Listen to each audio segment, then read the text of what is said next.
Hello everyone and welcome back to my channel Pooja की पाठशाला. I hope you all are absolutely safe and healthy and I am back today with another interesting video for you all. जो title and thumbnail देख के आप लोगों को समझ आ ही गई होगी कि हम क्या करने वाले हैं. सो हेयर इज़ द पाउच जिसमें रखे हैं मेरे ऑलमोस्ट 7 साल पुराने आर्ट सप्लाईज जो बहुत ही सस्ते वाले हैं. सो इसमें पेंसिल कलर्स, ऑयल पेस्टल्स, एक ये बेसिक पेंसिल, कुछ स्केच पेन और प्लास्टिक क्रेयॉन्स. सो मैं जल्दी से इनको निकालती हूँ एंड देन हम रेडी हैं to start the work. So by the way वो वाला पाउच आपको याद है? आई रिमेंबर वो मेरे 12th बोर्ड्स का है बिकॉज बोर्ड्स में बोला जाता था कि ऐसा ट्रांसपेरेंट पाउच लाया करो.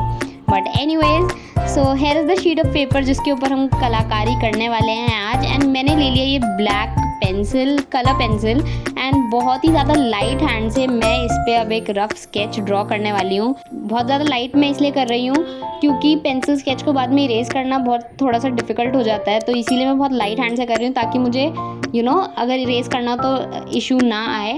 एंड यहाँ पे आप लोगों को थोड़ा आइडिया लग ही गया होगा कि मैं क्या बना रही हूँ. So I am making a cupcake hair.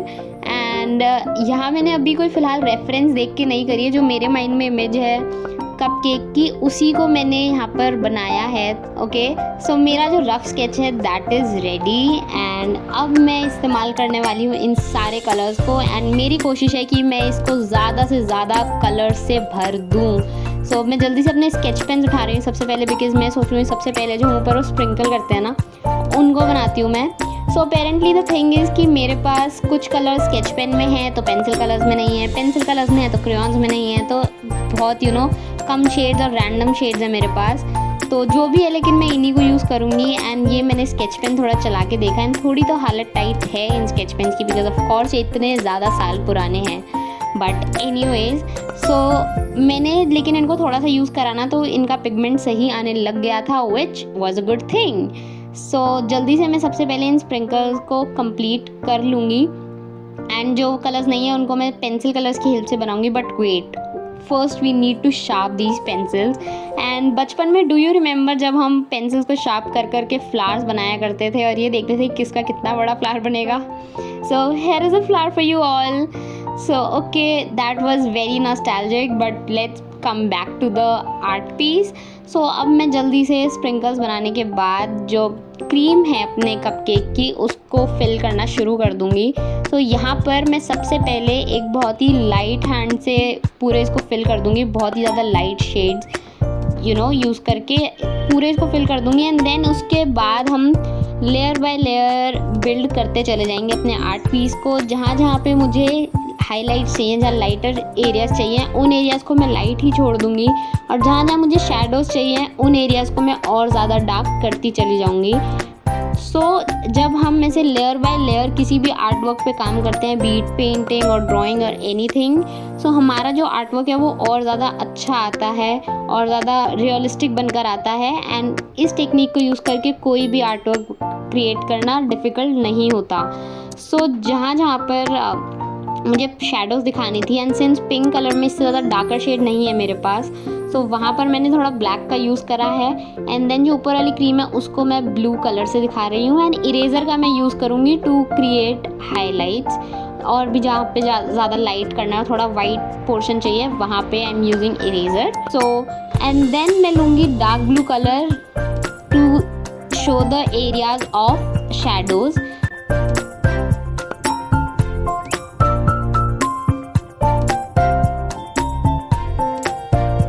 इसी टेक्निक को यूज़ करके जो बाकी का पोर्शन है मैं उसको भी जल्दी से कंप्लीट कर लेती हूँ ताकि हम बाकी के एलिमेंट्स में जल्दी बढ़ पाएँ.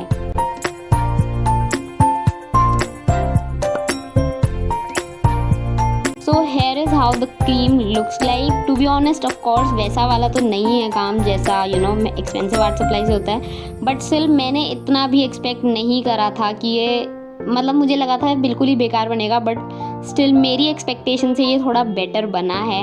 सो आई एम क्वाइट हैप्पी. और अब मैं बढ़ रही हूँ जो नीचे कपकेक का रैपर है उसके ऊपर जिसको मैंने दिया है green colour. And as I told you कि मैं इसमें ज़्यादा से ज़्यादा कलर्स भरना चाहती हूँ. मैं इसको जितना पॉसिबल हो उतना ज़्यादा कलरफुल बनाना चाहती हूँ. सो इसीलिए आज हम कुछ कसर नहीं छोड़ेंगे और जितने कलर्स इसमें डाल सकते हैं उतने डाल देंगे. सो अब मैं जल्दी से एक एक करके सारे एलिमेंट्स को कंप्लीट कर लूँगी, जैसे कि ये चॉकलेट स्टिक, ये चेरीज, एंड जो टेक्निक है वो हमारी सेम ही है, पहले light and then dark dark dark dark dark. जल्दी से मैं इनको कंप्लीट कर लेती हूँ and this is how our cupcake looks like. हाँ, थोड़ा सा इनमें रहता है बिकॉज बहुत ज़्यादा पैची सा वर्क बना है, तो बट स्टिल जितना मैंने अगेन एक्सपेक्ट करा था उससे तो बेटर ही बना है। एंड बाद में मैंने अपने स्केच पेन उठा लिए थे बिकॉज मुझे लग रहा था कि ये काफ़ी ज़्यादा लाइट बना है थोड़ा सा और वाइब्रेंट करने के लिए, बट स्केच पेन्स मेरे ज़्यादा जान बची नहीं थी, तो इसीलिए मैंने प्लास्टिक क्रेयॉन्स लिए ताकि जो बीच के वाइट स्पेसेस हैं उनको मैं और अच्छे से फिल कर सकूँ और ज़्यादा वाइब्रेंट हो जाए मेरे जो आर्टवर्क है। And it was quite successful to be honest.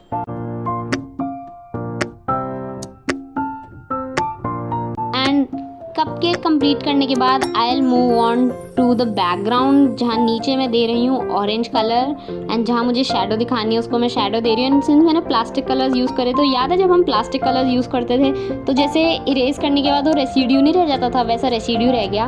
And here is something that happened, जब मैं आर्ट वर्क बना रही थी वाला तो लाइट चली गई थी, so I had to stop in between, but light जल्दी आ गई थी। एंड आई थिंक लाइट जाना थोड़ा अच्छा ही हुआ बिकॉज मेरा हाथ बहुत दुख रहा था क्योंकि मुझे एक्चुअली में बहुत ज़्यादा जान लगानी पड़ रही थी इन कलर्स को यूज़ करते time. So I think light गई तो इसी बहाने शायद मैंने अपने हाथ को थोड़ा सा रेस्ट दे दिया, अदरवाइज तो शायद मैं नहीं देती। सो आई थिंक लाइट जाना भी अच्छा ही हुआ।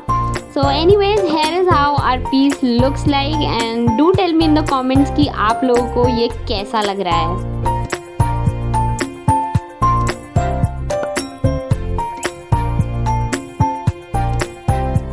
So that's it for today's video and I'll see you soon in the next video. Till then, bye and take care.